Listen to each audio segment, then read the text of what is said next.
Bismillah ar-Rahman ar-Rahim. Alhamdulillahi Rabbil Alameen. Wa salatu wa salamu ala Rasulullah wa ala alihi wa sahbihi ajma'een. We have some beautiful advice from the Prophet sallallahu alaihi wasallam, and as usual, it's very comprehensive. Within this advice that the Prophet offered to some of his companions, um, there's so much that you and I can really take away from it. There's so much that we can benefit from it, especially as it relates to, again, taking the theory and putting it into practice. We ask Allah to help us in that regard. The Prophet, he said, to be mindful of Allah wherever you are. Ittaqillah haythuma kunt. Whether you're at home and then mom and dad are not at home, right? This is especially for the youth. Mom and dad may not be home, but you're home. Let's say you're 16, 17, and you're hungry. Mom and dad aren't there. The refrigerator is, some cold water is, some lemonade is, whatever it may be.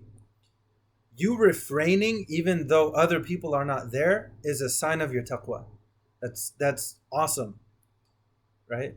The Prophet is saying to each and every one of us in our own circumstances, try your best to be mindful of Allah wherever you are. Ittaqillah haythuma kunt. Be mindful of Allah anywhere that you are. And then the next advice that the Prophet, he mentioned, sallallahu alaihi wasallam, and follow a bad deed with a good deed, it'll wipe it out. So let's say someone is fasting, and a slip of the tongue, they kind of say a certain word that they shouldn't be saying anyways, but let's say they slip, and maybe it's early on in Ramadan, and they say it.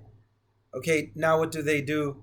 Right? Allahumma inni sa'im. Ask Allah for forgiveness. Replace saying something bad with something good, and make the firm intention that for the rest of that day, you're not going to say that word again or other words similar to it. Just start with that day, accomplish that day, and then move on to the next day, inshallah. Literally one day at a time. Advice number one from the Prophet within these three gems. Gem number one, be mindful of Allah wherever you are. Gem number two, and replace a bad deed with a good deed, it'll wipe it out.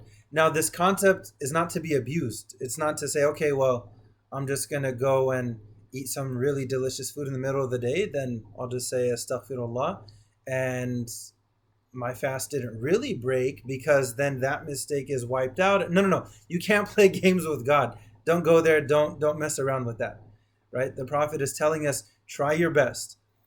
Be mindful of Allah. Have taqwa of Allah wherever you may be. Follow a bad deed with a good deed. It'll replace it. And treat people with good character. Regarding the last point, and I'll conclude with this, the Prophet taught us, sallallahu alaihi wasallam, you could say he warned us that there are some people who fast, but they don't get anything out of their fasting other than hunger and thirst.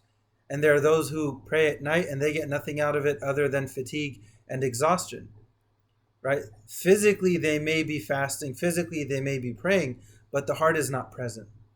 Right? So for them, if their character doesn't change because of the fasting, because of the praying, then what are they really doing other than starving themselves and making themselves feel tired? It's supposed to have a deep impact on us, not just in general, but especially as it relates to our character. We ask Allah to forgive any and all of our mistakes. We ask Allah to give us tawfiq. We ask Allah to accept any efforts that we do for His sake. Ameen Rabbil Alameen. ربنا تقبل منا إنك أنت السميع العليم وتب علينا إنك أنت التواب الرحيم سبحان ربك رب العزة عما يصفون وسلام على المرسلين والحمد لله رب العالمين.